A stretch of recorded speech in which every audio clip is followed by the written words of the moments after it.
Magandang araw, sambayanang Pilipino, magandang araw mga kababayan.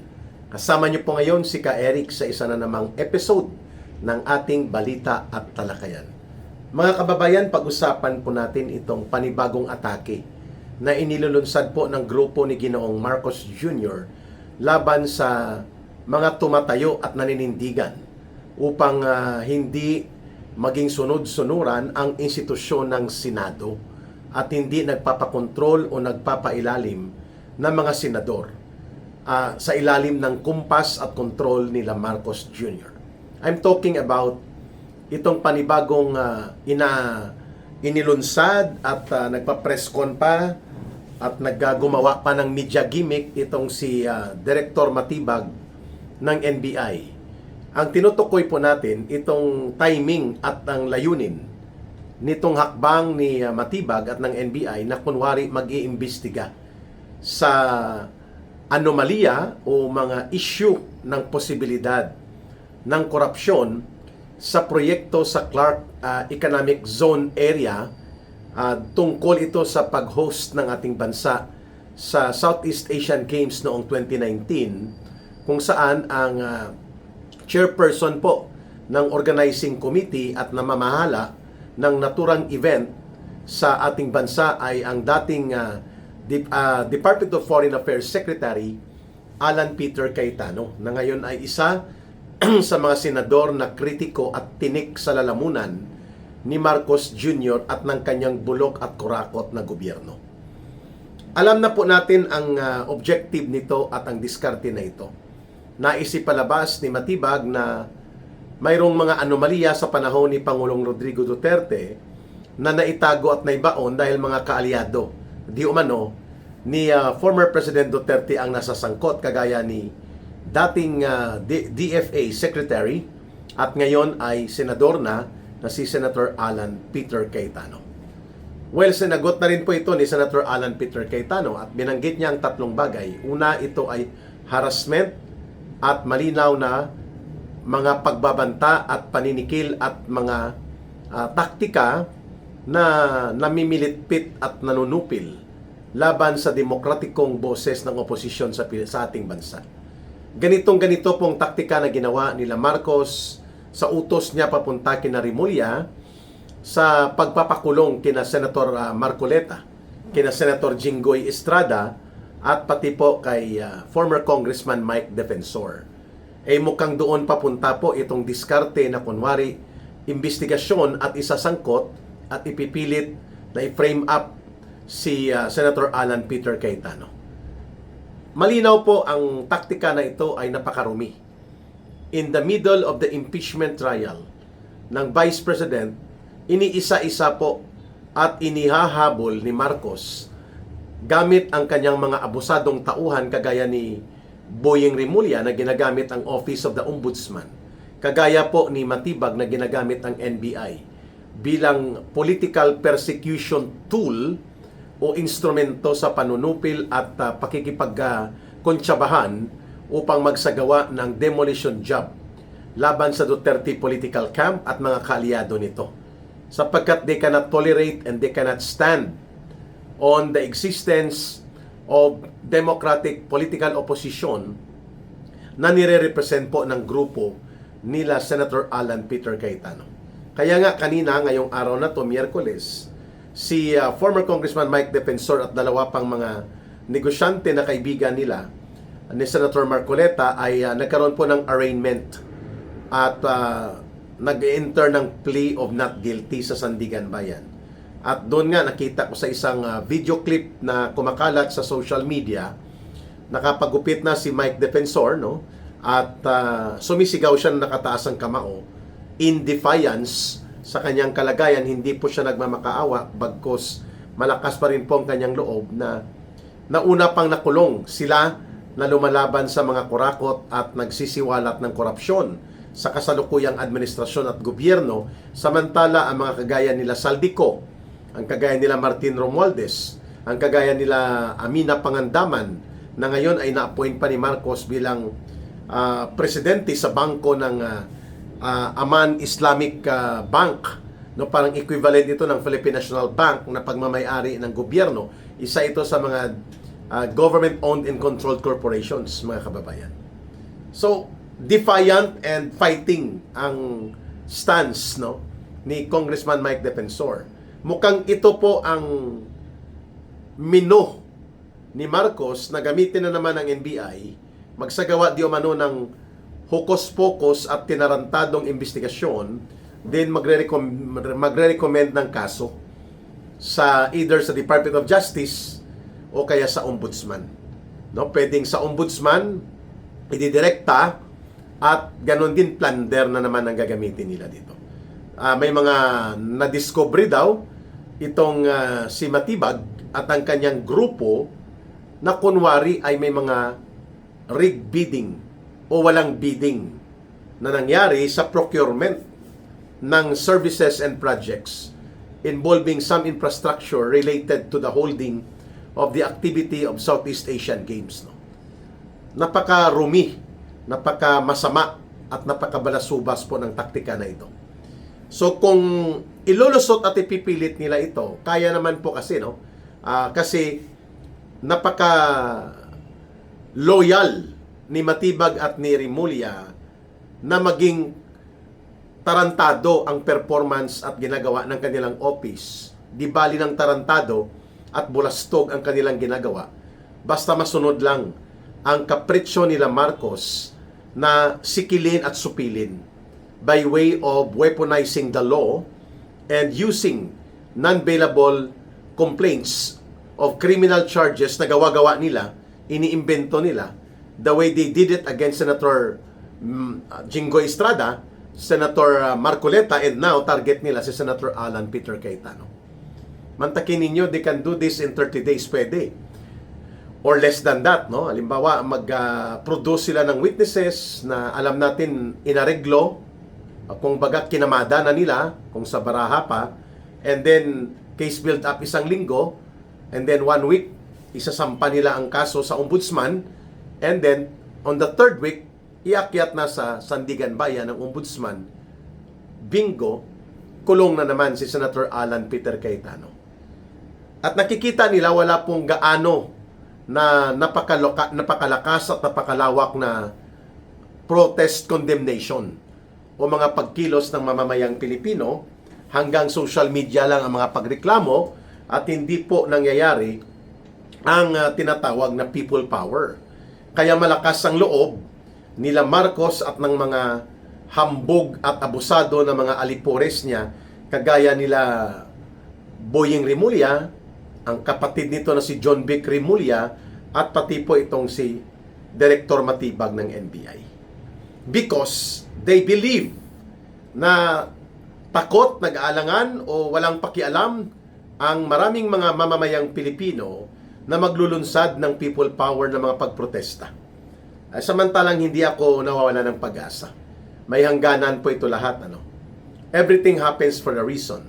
So kung gagawin nila at ipipilit na naman nila Marcos using itong hokus-pokus at tinarantado na investigasyon ng NBI laban kay Senator Alan Peter Cayetano, at pwede nilang gawin talaga yan, and then imamagic at imahikablangka ni Boying Remulla, pwede pong within 3 weeks from now ay maipapakulong nila si Senator Alan Peter Cayetano.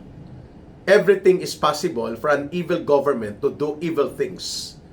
At nasa taong bayan yan, kung papayagan natin, maniniwala ba tayo na ito ang totoong pag-crusade at paglulunsad ng pananagutan sa mga tiwaling opisyal, samantalang ang naghuhumiyaw na iskandalo patungkol sa flood control scam na 1.9 trillion pesos involving Marcos Jr. and his cousin Martin Romualdez and their minions na miyembro ng sindikato sa pangungulimbat gamit ang diskarte sa flood control na umabot ng 1.9 trillion pesos ang mga nawalang pondo sa kabanang bayan at iba pang mga malulubha na kaso ng katiwalian at pandarambong at sistematikong korupsyon. Walang ginagawa na tunay at seryoso na case build-up operations and paglulunsad ng criminal prosecution and filing of cases. laban sa mga grupo nila Marcos at nila Romualdez. Samantala, yung mga kritiko na mga naninindigan na ibunyag ang katotohanan hinggil sa sistematiko at malawakang korupsyon at pandarambong na kumalat at lalo pang lumakas at lumala sa ilalim po ng pamumuno ni Marcos at nila Romualdez, sila po ang mga kritiko na ito ang binabalikan at binabanatan at dinudurog, no? So mantakin nyo kung gagawin nila ang ginawa nila kay former Congressman Mike Defensor, kay Senator Marcoleta at kay Senator Jinggoy Estrada, bago tapos ang buwan ng Hulyo, may kaso na ito, and unang linggo ng Agosto, ay pwedeng wala na po si Senator Alan Peter Cayetano at sasampahan ng kaso na plunder na naman. No, yan na po ang playbook ngayon ni Marcos. Ako nga kanina, nag-attend na naman ako ng hearing ko sa kaso na inciting to sedition noong nakaraang taon, 2025, September, sa rally dyan along EDSA. Sinampahan ako ng kaso ng CIDG ng PNP at through the Department of Justice, kinasuhan ako ng criminal case na inciting to sedition. Inuudyukan ko daw ang taong bayan na mag-alsa, lumaban at kumilos laban sa gobyerno. So hearing ko yan kanina dyan sa may Quezon City Regional Trial Court. At ito ay isa lamang sa 6 na aktibong kaso na kinakaharap ko po. Ang medyo lamang ko lang ng konti sa tsamba kay Senator Jinggoy Estrada, Senator Marcoleta, and former Congressman Mike Defensor, ako po ay sinampahan ng mga bailable cases. Ibig sabihin, pwede po ako makapagpiyansa. Pero siyempre, perwisyo pa rin, emotional disturbance, psychological stress, and siyempre, financial stress. Hindi naman po mayaman si Ka Eric at hindi po lahat ng panahon ay available ang libreng lawyer o pro bono na abogado, mga kababayan. Mabuti na lang po, kahit papano, itinatawid ako nila Attorney Mark Tolentino at nila Attorney Marlon Bosantong. Mga pro bono po ito, volunteer lawyers lang, at kung ano lang po ang makakayang iaabot ni Ka Eric, pang refund lang sa fuel and travel cost nila, kahit papaano po ay may representasyon pa rin ako ng lawyer, mga kababayan. So nakakalungkot ito na ganito po kalala ang lawfare o law warfare na ginagawa ng gobyerno ni Marcos. This is selective, targeted martial law without declaring martial law. Ganyan na ganyan pong ginawa ng tatay ni Marcos Jr. nung panahon na dinudurog niya ang political opposition. Na may tinatawag siya noon sa panahon ng martial law at diktadura sa Marcos Sr. na ASO, Arrest, Search and Seizure Order, na hindi na dumadaan sa korte, galing kay Marcos mismo, pinapaaresto niya at pinapakuha ang mga targeted opposition niya at mga personalidad na kalaban niya sa kanyang administrasyon o kritiko ng kanyang gobyerno. Maliban sa Arrest, Search and Seizure Order o ASO, mayroon pang PDA, Presidential Detention and Arrest and Commitment Order. Galing niyan sa kay Marcos Sr. mismo.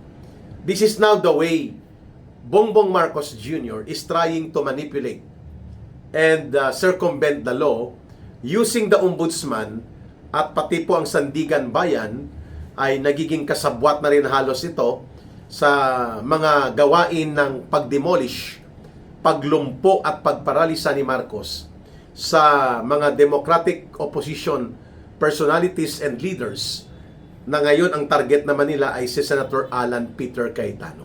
So isa-isahin nila ito, no? At siguro ang sunod dyan, ang kapatid din na si Pia Cayetano, and then ang magkakapatid na Villar, until si Amy Marcos siguro daw. Baka sabihin ni Marcos, ipartida nyo na yan sa akin, ang kapatid ko na yan. Kasi pag wala nang naiwan dyan, pati si Robin Padilla, sinampahan na rin ang kaso na obstruction of justice. Si Bongo, mayroon din pong nakabinbin na baloktot at balikuko na uri ng pagpapatupad. Pending daw ito ang arrest order from ICC, kapareho ng arrest order laban kay Pangulong Duterte at kay Senador Bato de la Rosa. So mga 5 na lang po maiiwan dyan kung ganito pong gagawin ni Marcos Jr. At kung tatahimik pa rin po ang taong bayan at walang kikilos, ng malakas na magkilos protesta, then we deserve the kind of situation that we face right now. This is a creeping, targeted, selective, martial law type operations na ginagawa ni Marcos at nailulusot niya dahil walang malakas na pagtutol kaagad ang taong bayan. Parang nagiging normal na lang ang ganitong panunupil at mga paglupig sa karapatan at mga kabutihan ng mga individual na mga guaranteed rights ng ating mga opposition figures sa Pilipinas, at wala na halos ng freedom of speech or freedom of expression, sapagkat pag nagtuloy-tuloy ka na maingay at kritiko sa gobyerno ni Marcos, tatargetin ka nila Boying Rimulya, nila Matibag at mga grupo nila na sasampahan ka ng mga non-bailable cases. At ang pinaka-convenient ay ang plunder, mga kababayan. Samantalang yung totoo na mga mandarambong at nagnanakaw sa kaba ng bayan ay hindi po nakakasuhan at hindi po hinahabol sa batas. So, ito po ay napakasama. Only an evil government ang kaya pong gumawa nito. Kaya nga ang tawag ngayon sa gobyerno ni Marcos at Romualdez, the modern day evil regime in the Philippines. No? Ito po ay napakasama na hindi kayang mag-tolerate nila Marcos na magkaroon ng anumang semblance of democratic opposition na umiral sa ating bansa.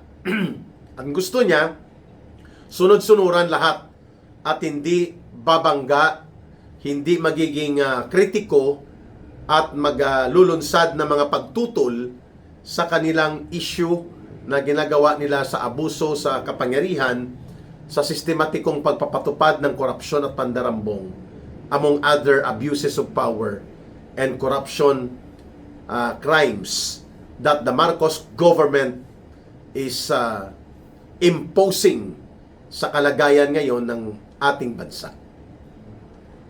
So, tingnan natin kung maitutulak ng mabilis nila Rimulya, Boying Rimulya, nila Matibag upon orders and instructions ni Marcos Jr. yan, na matatanggal nila si Senator Alan Peter Cayetano maybe 2 to 3 weeks from now. Yan pong target. Estimate na bibirahin na nila at ipapakulong si Senator Alan Peter Cayetano. Kung ang mga nagpapahayag ng paninindigan at tumututol sa mga kriminal na nasa gobyerno ang hinuhuli, then sigurado tayo na ang may hawak ng kapangyarihan at nagkukumpas ng pamahalaan ay mga kriminal, sapagkat takot sila sa katotohanan at pananagutan batay sa tamang demokratiko at para sa mamamayan na uri ng pamumuno sa gobyerno. When those who fight against the crimes of plunder and corruption are the one being persecuted, sila po ang nakukulong, sila po ang nawawalan ng kalayaan at karapatan, at sa kanilang paninindigan na ito upang ipagtanggol sana ang karapatan at kabutihan ng mamamayang Pilipino laban sa isang bulok at kurakot na gobyerno, ang mga nagsisiwalat at naninindigan na lumaban sa ganitong uri ng kabulukan sa gobyerno ang nakukulong, then one thing is very, very sure. One thing is certain. Ang gobyerno ay pinapatakbo ng mga kriminal at sindikato. Hindi ito gobyerno ng taong bayan. And that is exactly how Marcos is doing this kind of evil operations using si Boying Rimulya sa Ombudsman, si Matibag sa NBI, sila Trillanes at mga grupo nila, mga komunistang terorista at mga kaalyado nila na gumagamit ng ICC at iba pang mga pamamaraan, including ang kabulukan ng diskarte sa impeachment laban sa Vice President. Lahat ng ito po magkakakonekta yan. Even ang kalagayang kinakaharap ni Senator Alan Peter Cayetano, konektado po yan sa target ni Marcos Jr. at ng kanyang mga miyembro ng sindikatong gobyerno na mawawala dapat si Sara Duterte. Hanggang wala nang maninindigan at magtatanggol ng tamang proseso ng impeachment trial kung pati si Senator Alan Peter Cayetano ay tatanggalin na rin po sa hanay ng mga opposition senators.